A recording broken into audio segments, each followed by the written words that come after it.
大家好，各位充满好奇心的朋友们，欢迎回到我们的频道。你有没有想过，为什么一块磁铁可以吸住一块铁，而另一块磁铁却会被它推开呢？这是因为磁铁有一种神奇的力量，叫做磁力。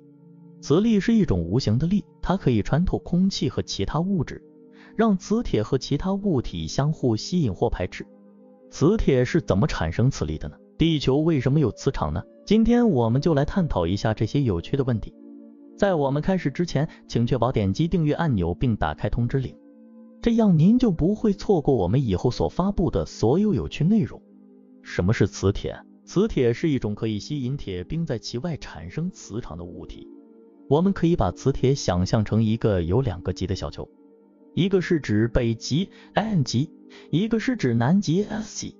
磁铁有一个重要的规律，就是一极相吸，同极相斥。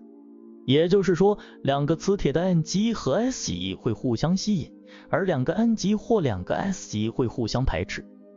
磁铁有什么分类？根据是否能够保持磁性，磁铁可以分为永久磁铁或非永久磁铁。永久磁铁是指在没有外加磁场和电场的情况下，可以持续性的产生磁场的物体。永久磁铁有天然的和人工的两种。天然的永久磁铁又叫天然磁石，是在自然界被雷电或地球磁场等因素磁化的含铁的岩石。人工的永久磁铁是通过特殊的方法制造出来的含有铝、镍、钴、钕等元素的合金。非永久磁铁是指只有在外加磁场或电场存在时才有磁性，外加磁场或电场消失后就失去磁性的物体。非永久磁铁通常是利用电流来强化其磁场的，叫做电磁铁。电磁铁可以通过改变电流的大小和方向来调节其磁力。磁性表现在顺磁性物质或铁磁性物质，如铁钉会趋向于朝住磁场较强的区域移动，即被磁场吸引；抗磁性物质则会趋向于朝住磁场较弱的区域移动，即被磁场排斥。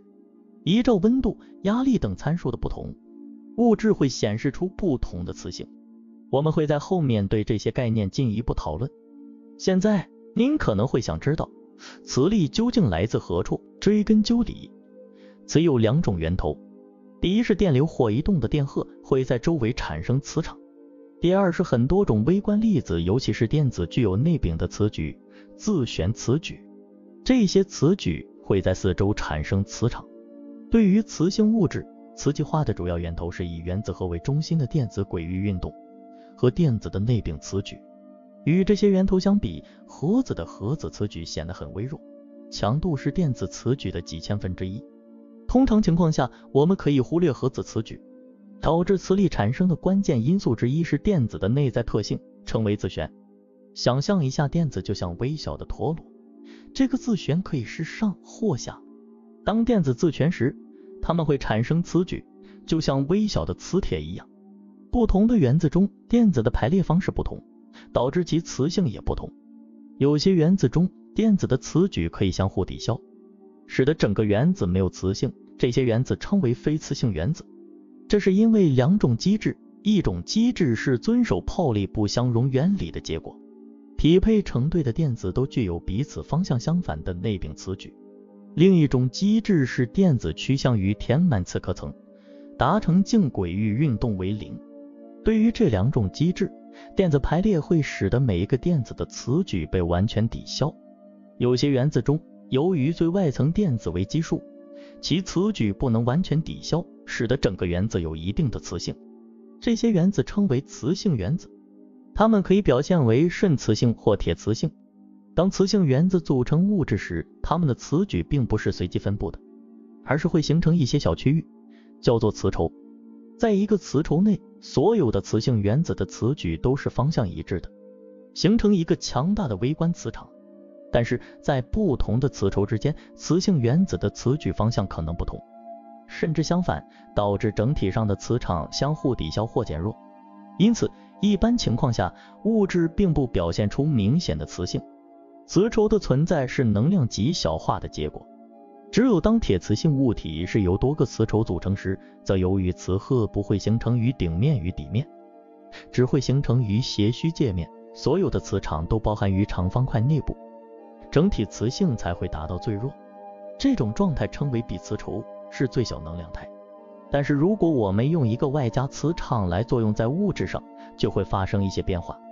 外加磁场会使得物质内部的磁轴发生移动、扩张、旋转等变化，使得更多的磁轴与外加磁场方向一致，从而增强了物质的总体磁性。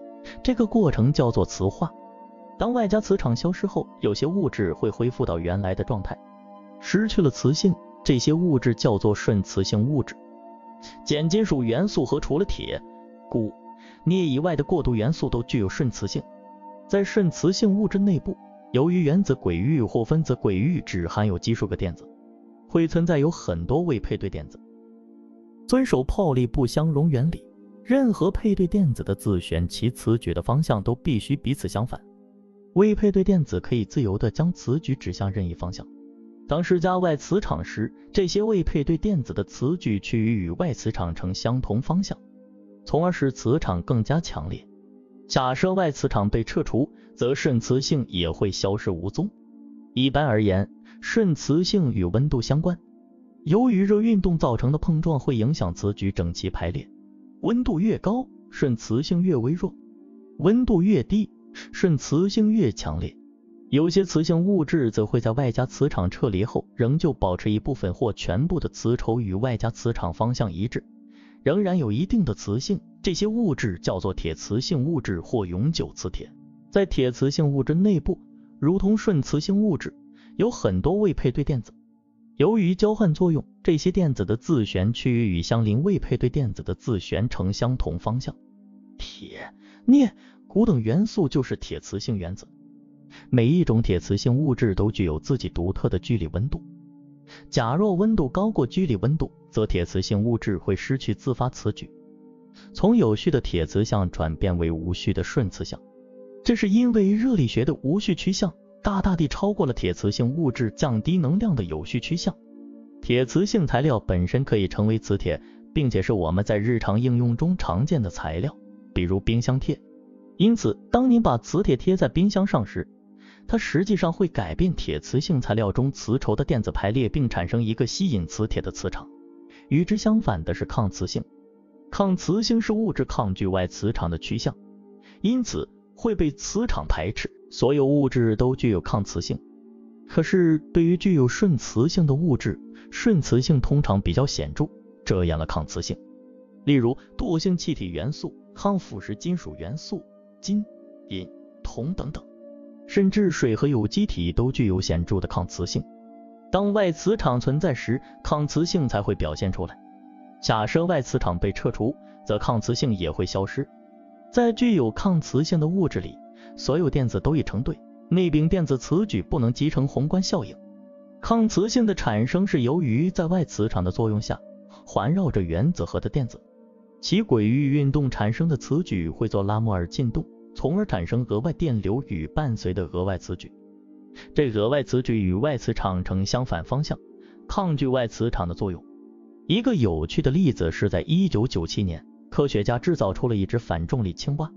这只青蛙在直径32毫米的螺旋管中悬空漂浮了起来，完全无视地球的重力，而且在青蛙的身上并没有装任何其他的装置。实验室给青蛙提供的磁场强度为16个特斯拉，相当于普通磁铁的 1.6万倍。由于水和有机体的抗磁性使青蛙悬浮了起来。另一种产生磁性的方法是通过电流。1820年，丹麦物理学家汉斯·奥斯特发现在流导线会产生磁场，而当直流电通过螺线管线圈时，会在螺线管之内制成均匀磁场。如果在螺线管的中心置入铁磁性物质如铁锌时，被磁化后的铁磁性物质会大大增强磁场。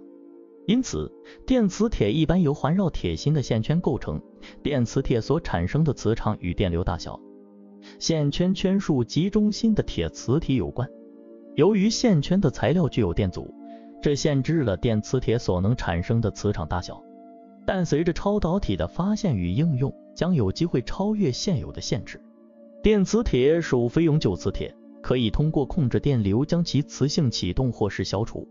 电磁铁在日常生活中的应用非常普遍，例如大型起重机利用电磁铁将废弃车辆抬起，扬声器或耳机能发出声音和很多自动化设备的运作等。那么你知道这个世界上最大的电磁铁是什么呢？其实就是我们的地球。地球的磁场是在它的核心深处生成的，那里有极其炽热的液态铁不断涌动和流动。这种液态铁的运动产生电流，进而产生磁场，就像我们星球核心的一个巨大自然的电磁铁。地磁能通过将太阳和宇宙射线中发出带电粒子偏离地表来保护我们免受有害的辐射。如果没有这个磁性屏障，我们的大气层将逐渐被剥离，使我们的星球变得不适宜居住。例如火星的磁场就很弱，它的大气在太阳风的作用下就不断被剥离，导致其大气压只有地球的1%。现在这里有另一个令人难以置信的事实，地球的磁场并不是恒定不变的，在地质时间尺度上它会翻转极性，这意味着北极会变成南极，反之亦然。上一次磁场翻转发生在大约78万年前，科学家们正在密切监测地球磁场以寻找下一次翻转的迹象。但别担心，这是一个逐渐发生的过程，需要数千年的时间。磁力是很多人类科技的核心，从医学诊断中使用的 MRI 机器到存储您喜爱数字内容的硬盘驱动器，它在电动机、发电机甚至磁悬浮列车中都扮演着重要角色。所以各位，你们已经了解了磁力，这个让我们的世界不断旋转的神秘力量，最终是由原子内电子自旋的排列和地球核心深处的令人难以置信的液态铁流动所驱动的。它是塑造我们宇宙的基本力量，并丰富了我们的日常生活。如果您喜欢这个视频，请不要忘记订阅、点赞并与您的朋友分享。如果您对宇宙的神秘之处还有其他问题，请在下面的评论中留下，我可能会制作一个相关视频。感谢您的观看。